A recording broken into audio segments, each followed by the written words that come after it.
queridos, seja a graça e a paz do Senhor sobre a tua vida, sobre a tua casa e sobre a tua família.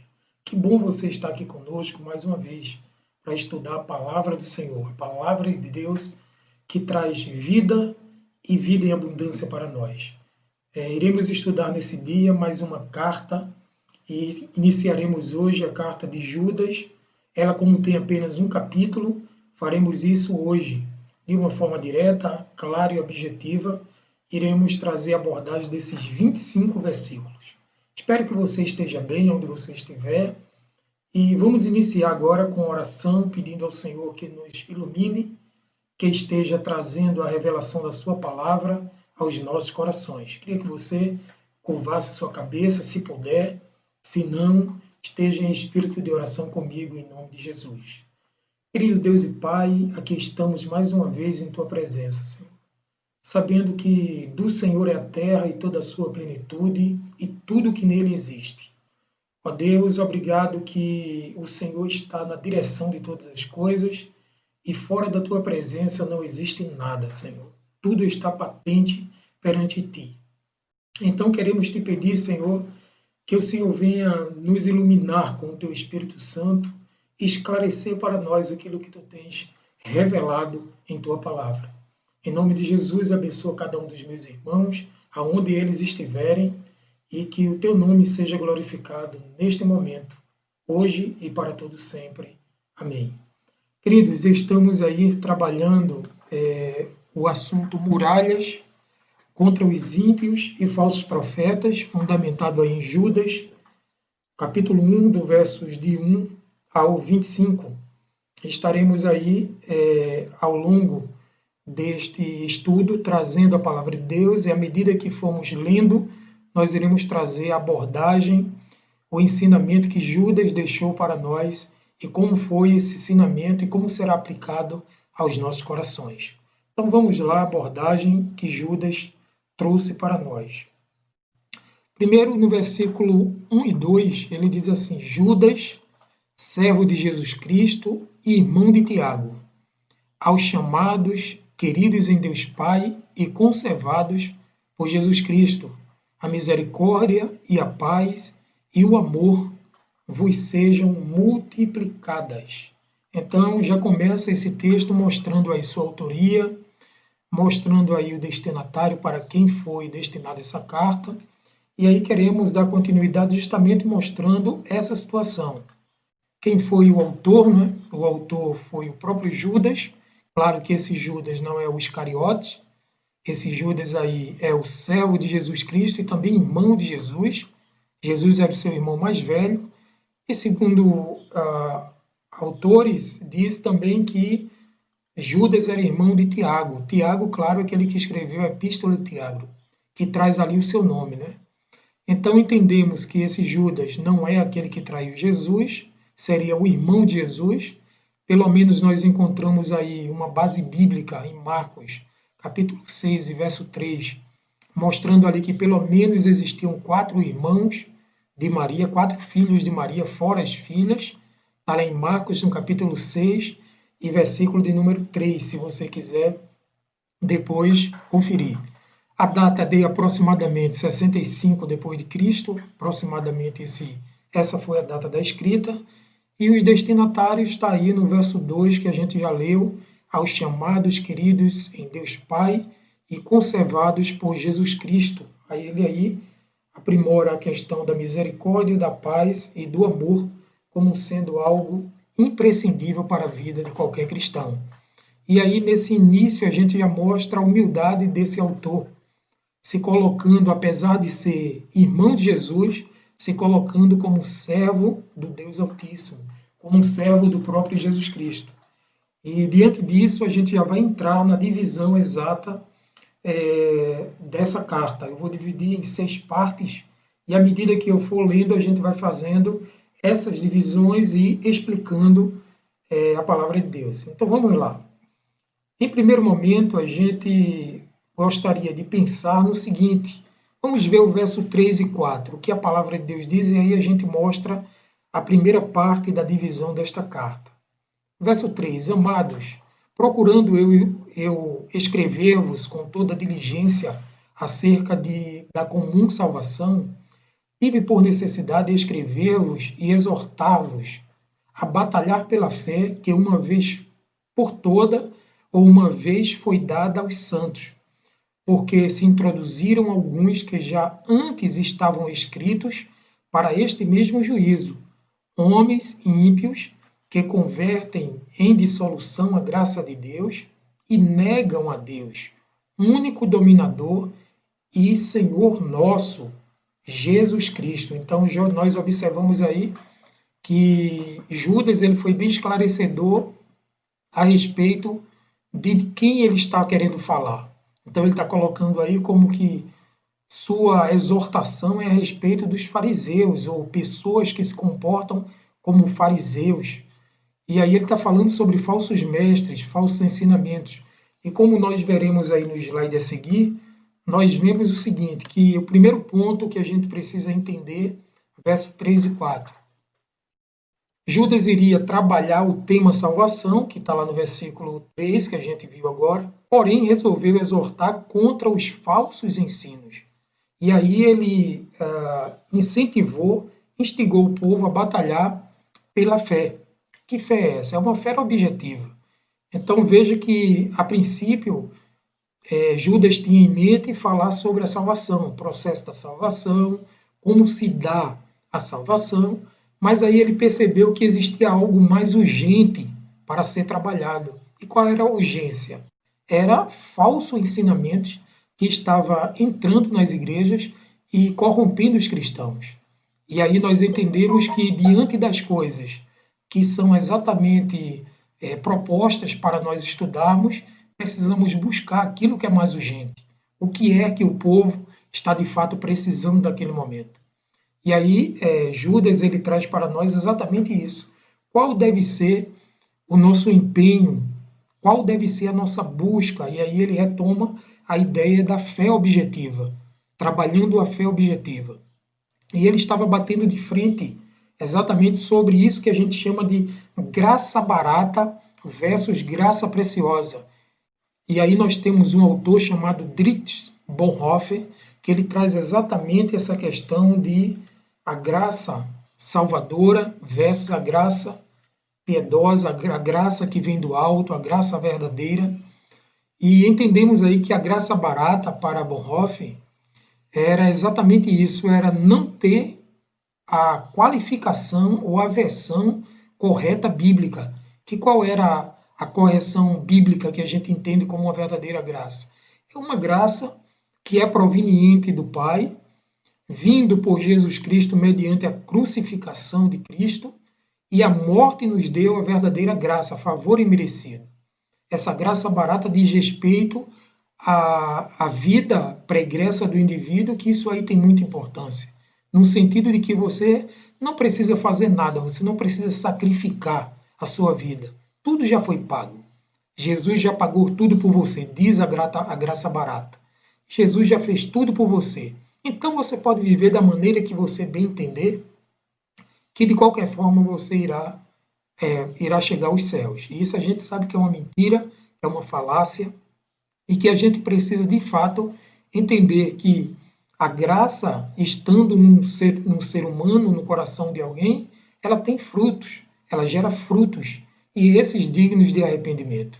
Então, é claro que uma pessoa que almeja o céu, uma pessoa que quer chegar a Deus, que tem essa graça dentro de si, ela não vai deixar as coisas deste mundo tomar a primeira porção em sua vida. Pelo contrário, as coisas de Deus vêm em primeiro plano e as demais serão acrescentadas.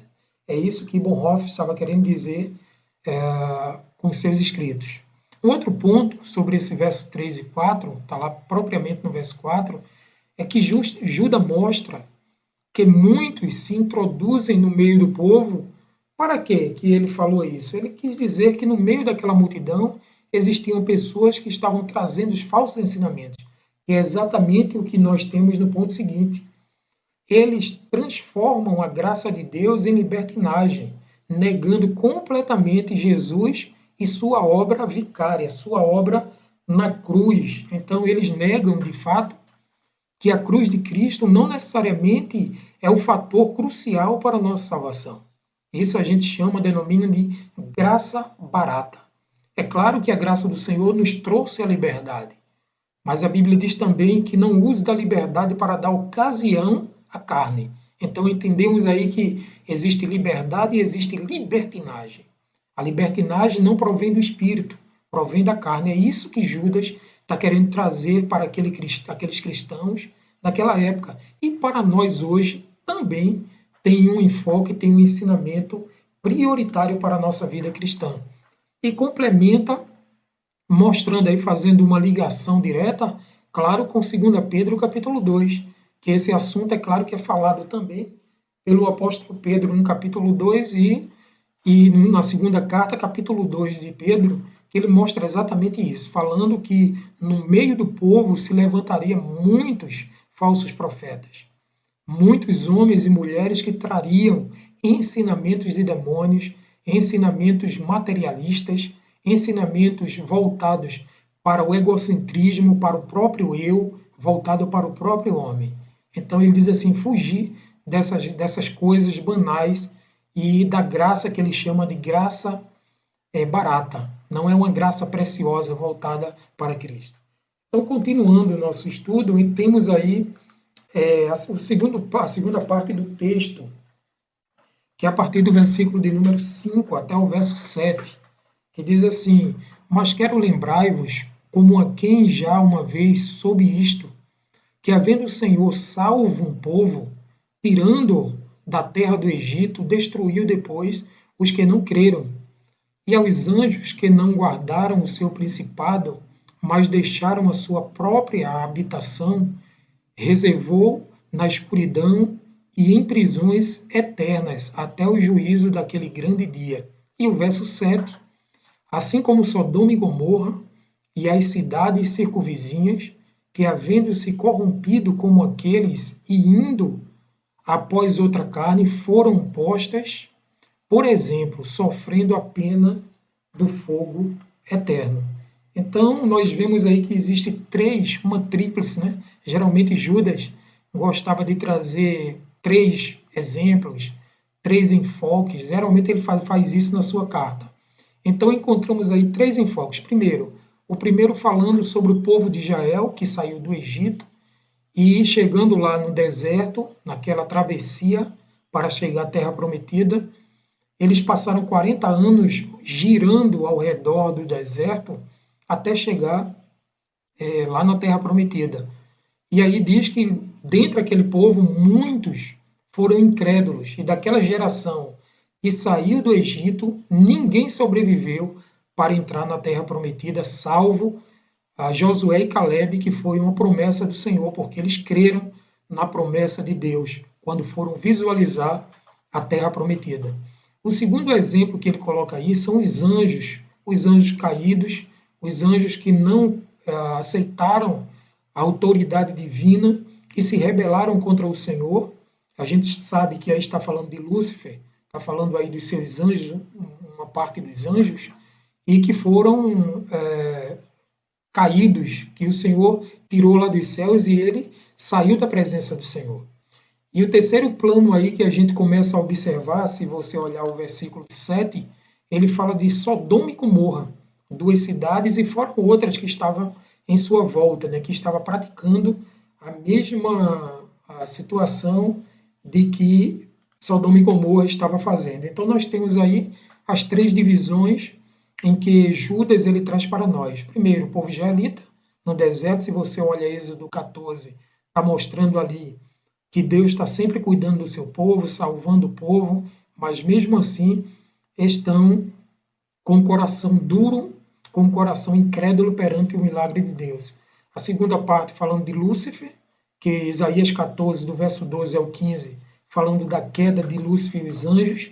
E a terceira parte, que é no versículo 7 do texto de Judas, está correlacionando aí Gênesis 19. Sodoma e Gomorra morreram porque não creram na palavra do Senhor. E usaram todos esses 3 casos aí, a gente pode perceber que ele já está montando a possibilidade de que existe, claro, uma libertinagem, seja do ponto de vista dos israelitas, do ponto de vista de Lúcifer e seus anjos, e do ponto de vista de Sodoma e Gomorra e todas as cidades da circunvizinhança. Então, a libertinagem se dá ocasião à carne, enquanto que a liberdade demonstra verdadeiramente o poder de Deus e a graça salvadora de Jesus Cristo sobre nossas vidas. Continuando assim o nosso estudo, nós veremos o próximo texto, que é do versículo 8 ao verso 13, que diz assim: contudo também estes, semelhantemente, adormecidos, contaminam a sua carne e rejeitam a dominação e vituperam as autoridades. Mas o arcanjo Miguel, quando contendia com o diabo e disputava a respeito do corpo de Moisés, não ousou pronunciar juízo de maldição contra ele, mas disse: o Senhor te repreenda.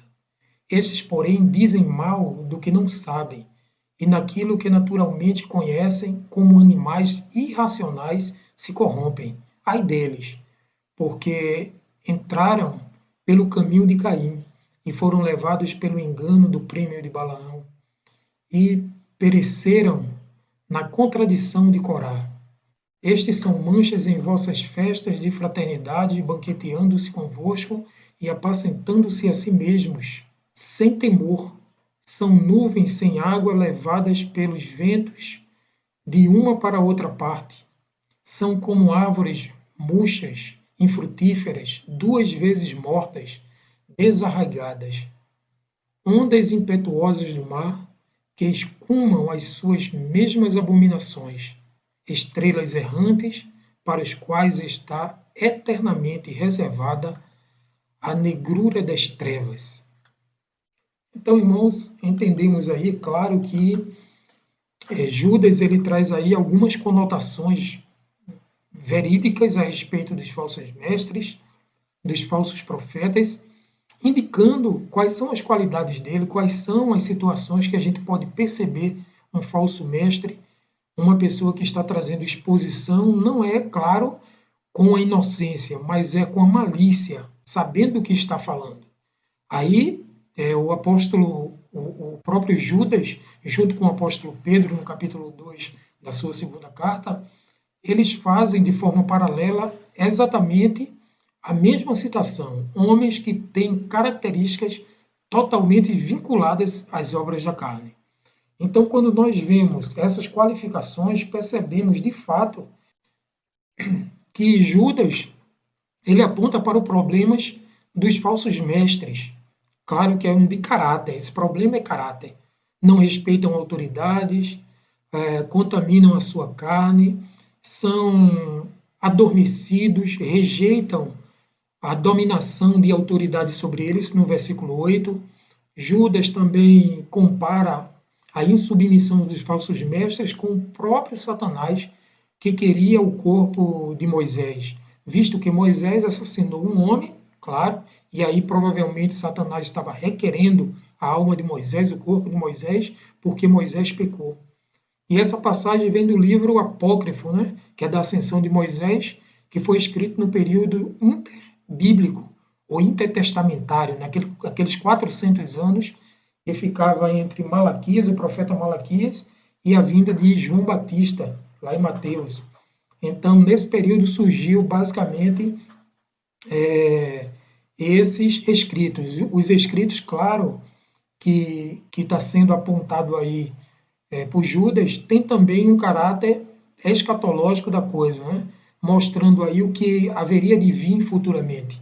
E também apontando para o passado, não só para o Antigo Testamento, o que está no cano, mas também o que está fora como sendo histórico. Né? Então, outra coisa que Judas também apontou foi a relação de Caim. Né? Caim foi o primeiro herege, o primeiro que trouxe falsos ensinamentos para a terra, sendo comparado também a falsos mestres. Balaão também foi comparado aos falsos mestres pela forma mercenária de ser, e Corá, que não se conformou com a posição de levita, querendo ser sacerdote. E por fim ele faz aí no versículo 12, 13, a partir do verso 10, ele traz aí alguns adjetivos para os falsos mestres. Ele fala aí sobre animais irracionais, manchas em vossas vestes, apacentando-se a si mesmos, sem temor. Verso 12, nuvens sem água, árvores murchas, infrutíferas, 2 vezes mortas, desarraigadas, e ele fala ainda sobre ondas impetuosas do mar, estrelas errantes. O que é que ele está querendo dizer com tudo isso?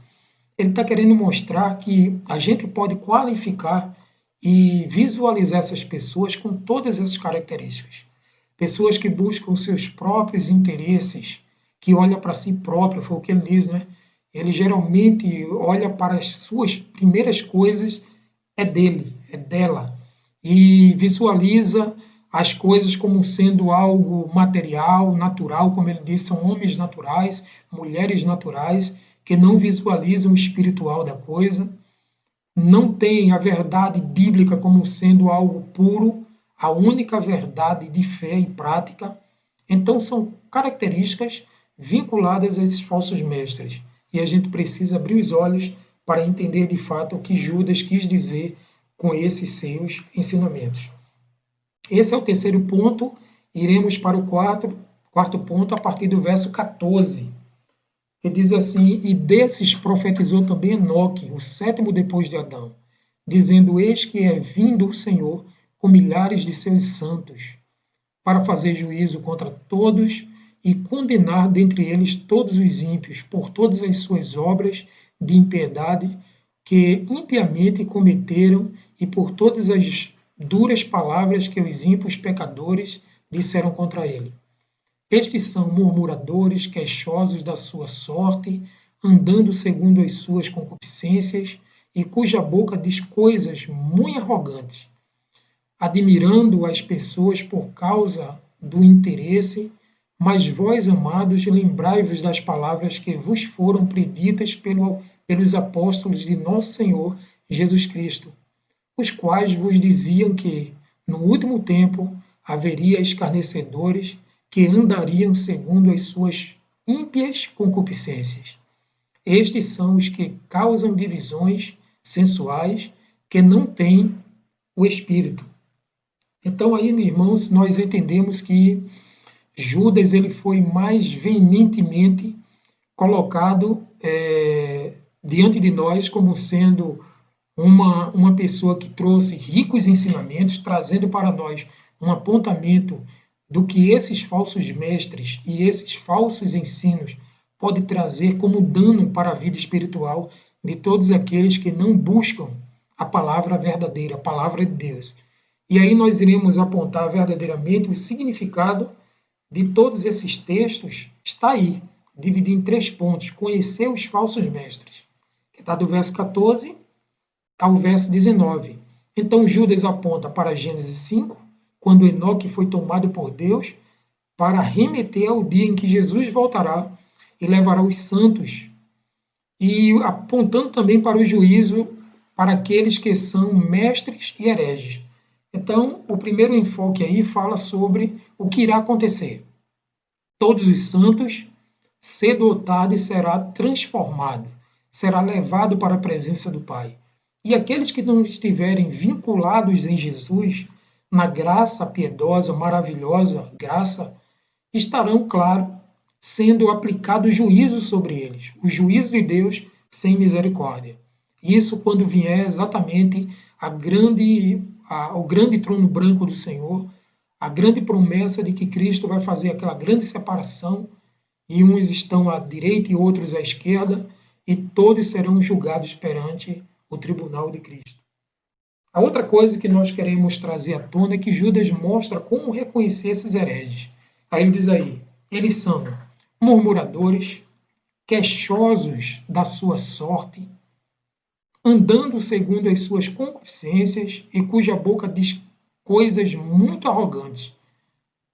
Outra coisa que tem também que está atrelado é que eles ficam admirando as pessoas por causa dos seus interesses. Então o verso 16 é bem claro.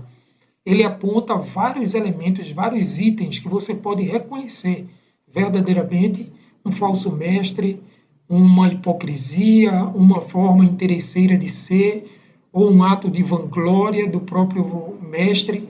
Então, devemos entender verdadeiramente que o discípulo de Cristo, ele leva toda a honra, toda a glória à presença de Cristo e oferece ao Senhor, sabendo que a honra, a glória, o poder e a majestade pertence unicamente ao Senhor Jesus, que é que veremos logo mais a seguir nos versículos posteriores. Então temos aí que Judas ele faz uma correlação aí quando ele fala de o encorajamento de observar os ensinamentos dos pais da igreja ao livro de 2 Pedro, no capítulo 3 e verso 3, que fala exatamente isso: busque os ensinamentos dos pais da igreja, daqueles que estão vinculados às Sagradas Escrituras. Nada está fora da palavra de Deus, tudo está vinculado na palavra de Deus. Qualquer que seja o ensinamento, se eles forem verdadeiramente vindo do Pai, eles estão atrelados à palavra de Deus. É isso que ele está querendo falar. E continuando, nós vemos aí os versículos 20 ao 23. No verso 20 em diante diz assim: mas vós, amados, edificando-vos a vós mesmos sobre a vossa santíssima fé, orando no Espírito Santo, conservai a vós mesmos no amor de Deus, esperando a misericórdia de nosso Senhor Jesus Cristo para a vida eterna. E piedai-vos de alguns que estão duvidosos, e salvai alguns, arrebatando-os do fogo. Tende deles misericórdia com temor, aborrecendo até a roupa manchada da carne. Então, aí nós vemos que exatamente Judas ele traz se você observar os versículos anteriores, ele está vindo esmagando todos os ensinamentos e todas as qualidades errôneas dos falsos mestres com a palavra de Deus. Ele está batendo forte contra os falsos ensinamentos. Mas aí em diante ele começa agora a tratar os santos. Veja que ele trata com encorajamento, com amor, com razão, mas também com emoção, de uma forma que ele quer trazer à tona a qualidade ou a qualificação, trazendo ao aprisco o verdadeiro servo de Deus para estar com o seu verdadeiro pastor, que é Jesus Cristo, o nosso Senhor. Então entendemos aí que Judas ele traz uma correlação, uma participação direta em um encorajamento. É importante-se com os feridos, que é o quinto ponto, importante-se com os feridos pelos falsos mestres, versículo 20 e 23. E ele correlaciona a fé com a esperança e com o amor. Que, claro, quando a gente olha para esses três elementos, são cruciais, que é o que Paulo aponta lá na primeira carta de Coríntios, capítulo 13 e verso 13, que ele diz que no final de todas as coisas permanece a fé, a esperança e o amor. Dos três, o mais importante é o amor. Então, por essa razão, ele diz assim: permaneça no amor, revista-se da fé e tenha esperança.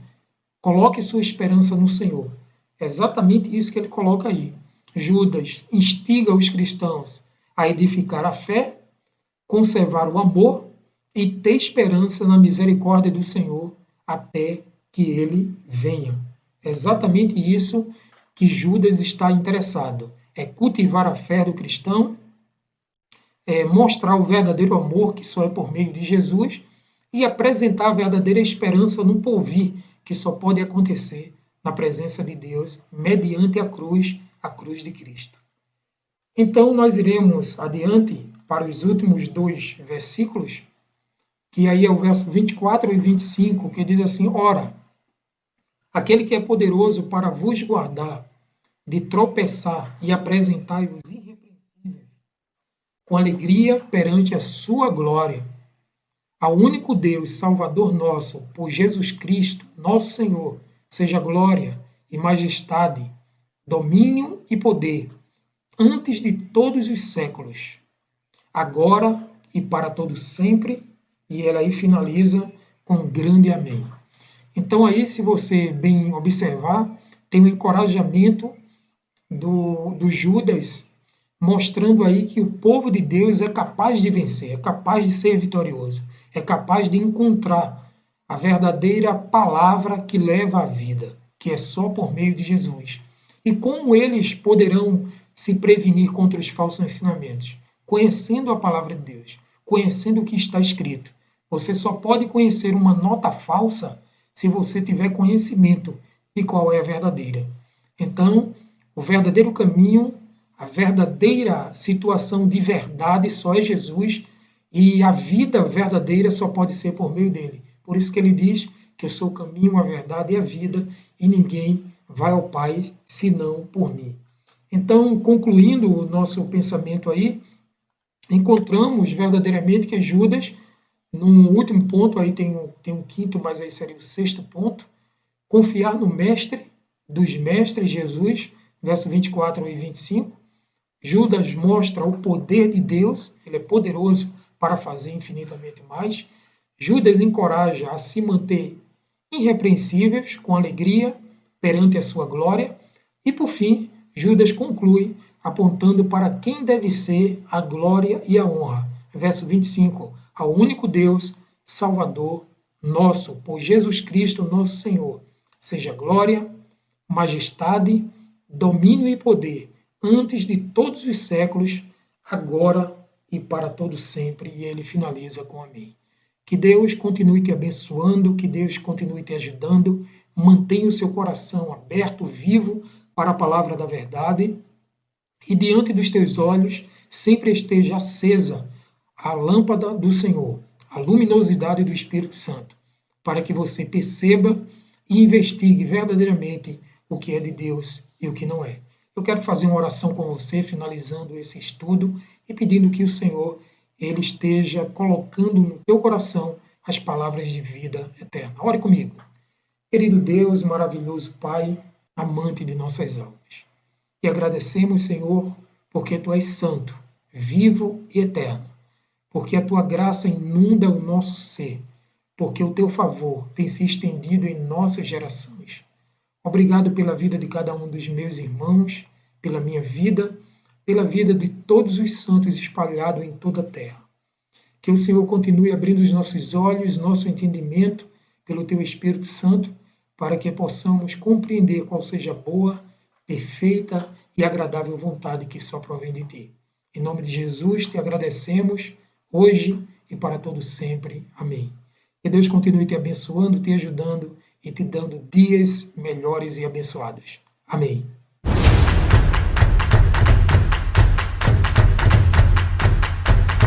Vou esperar do Senhor. Você conhece de Deus? Me mostra. Hoje eu quero. Vou deixar. Vamos usar o nosso corpo para o louvor de crescimento. Sensibilidade ao toque do Espírito Santo. Estamos falando. Ele comandando a Zona Sul do Rio de Janeiro com mais de 100 para a religiosidade.